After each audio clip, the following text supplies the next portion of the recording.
They were still laughing when he reached the bottom of the steps. He could hear them behind him, 3 of them, colleagues he had worked beside for 6 years, pointing at his back and at the box in his hands with the open amusement of people who had decided this moment was entertainment. He didn't turn around. There was nothing behind him worth turning around for. He walked to the sidewalk, set the box down on a bench, and made the call.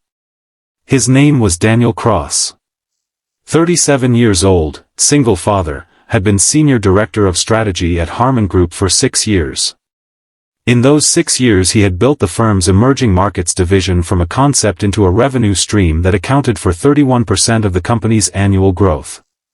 He had done this methodically, without drama, in the way he did most things, by working harder than the room expected and being right more often than was convenient for the people around him. He had been fired that morning by the firm's new COO, a man named Brett Larson, who had arrived 8 weeks ago from a competitor and had been reorganizing in the way new COOs reorganize when they want the company to look like their idea and not anyone else's. The meeting had taken 11 minutes. Brett had used the word redundant twice, which was the corporate word for "we have decided you are the problem."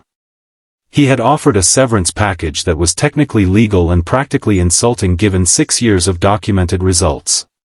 Daniel had signed nothing. His attorney had told him, months ago when Brett's arrival had begun to feel like a weather system, to sign nothing without review. He had taken his box and walked out, and the people on the steps had found this funny, which told him everything he needed to know about who they were. He sat on the bench on the sidewalk outside the building he had given 6 years to and made the call. The person who answered was named William Harman. Not Brett Larson's Harman Group.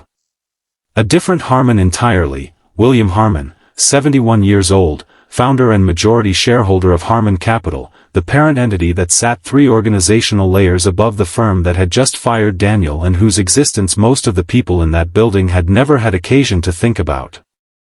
Daniel had met William Harman once, 4 years ago, at a conference. They had talked for 40 minutes about emerging market dynamics, and William had listened in the way people listen when they are genuinely interested rather than waiting for their turn. At the end of the conversation William had given Daniel his direct number and said, "If you ever have something worth saying, say it here." Daniel had not called the number in 4 years. He called it now. William answered on the 3rd ring.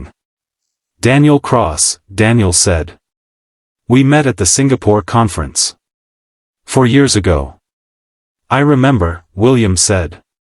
"Emerging markets.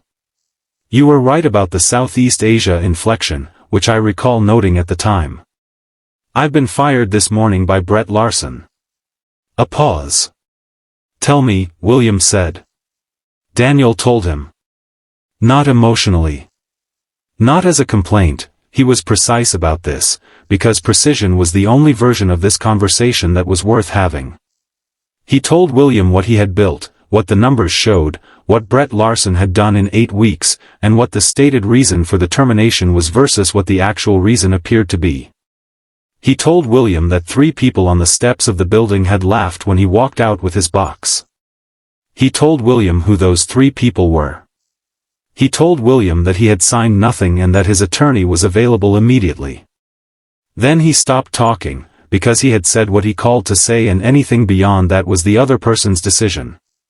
William was quiet for a moment. "How long was the meeting?" he said. 11 minutes. "He fired you in 11 minutes?" "Yes.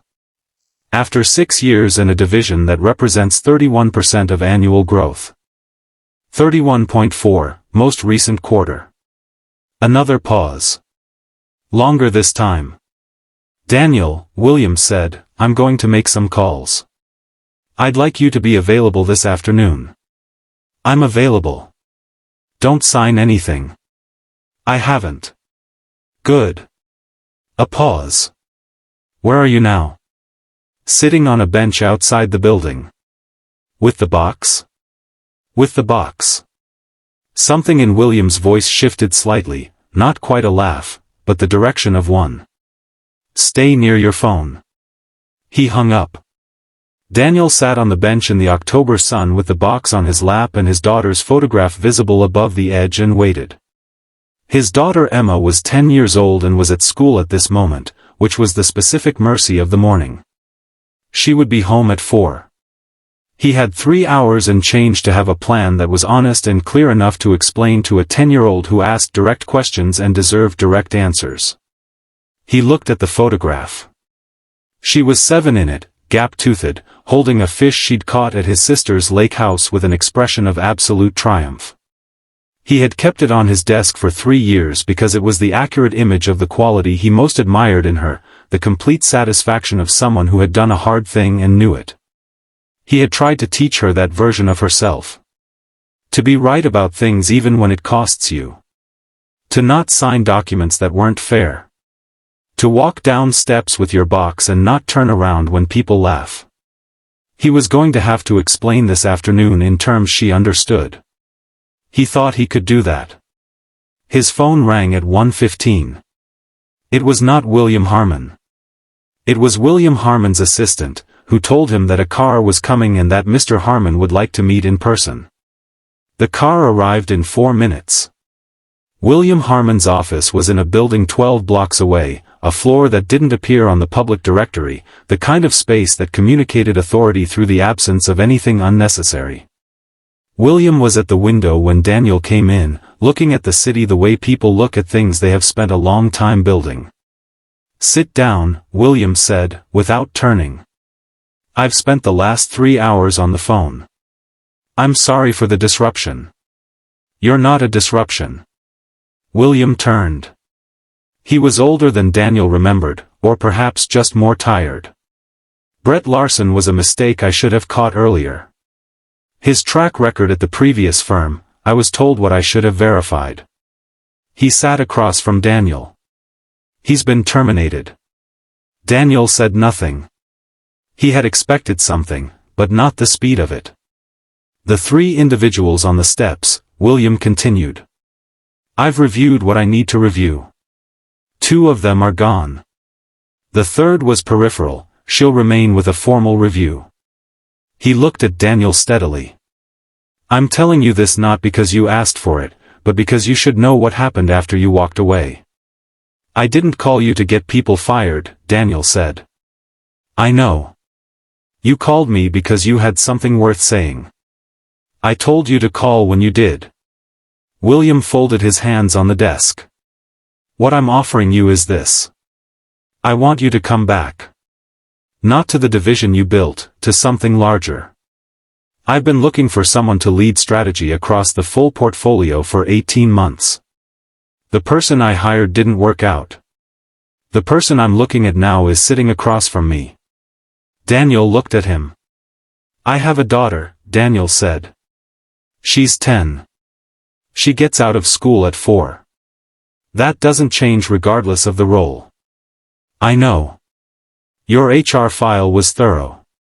Single father, primary custody, consistent performance reviews noting that you leave at 3:50 every day and have never once missed a deadline." William almost smiled. "I consider that evidence of capability, not limitation. Some people read it the other way. Some people are wrong about what performance looks like." William looked at him. 4 o'clock is 4 o'clock.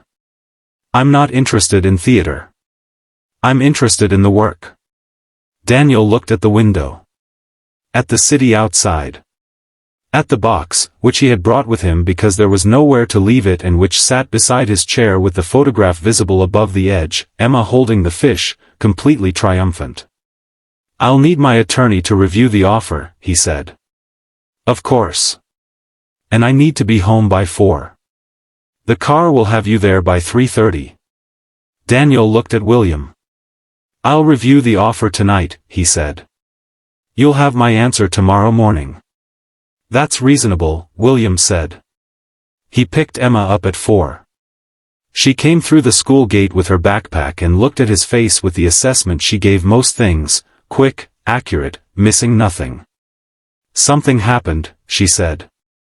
"Yes." "Tell me in the car." He told her in the car. She listened without interrupting, which she could do when the subject was serious, and when he finished she sat with it for a moment the way she sat with things that required consideration. Were you right? She said. About the work stuff? Yes. And now the person who fired you is fired? Yes. And someone bigger offered you something better? Yes. She looked out the window at the streets going past. Dad, she said. Yeah. You carried your box out and didn't turn around. I didn't. Good. She said it with the complete finality of someone closing a subject that had been correctly resolved. What's for dinner? What do you want? Pasta, she said. With the cheese on top. Done. She went back to the window. He drove home in the October afternoon and thought about the steps and the laughter and the phone call and the box, and about a 10-year-old who had asked the right question first. Were you right? Yes. That was enough. That had always been enough. The rest was just what happened after.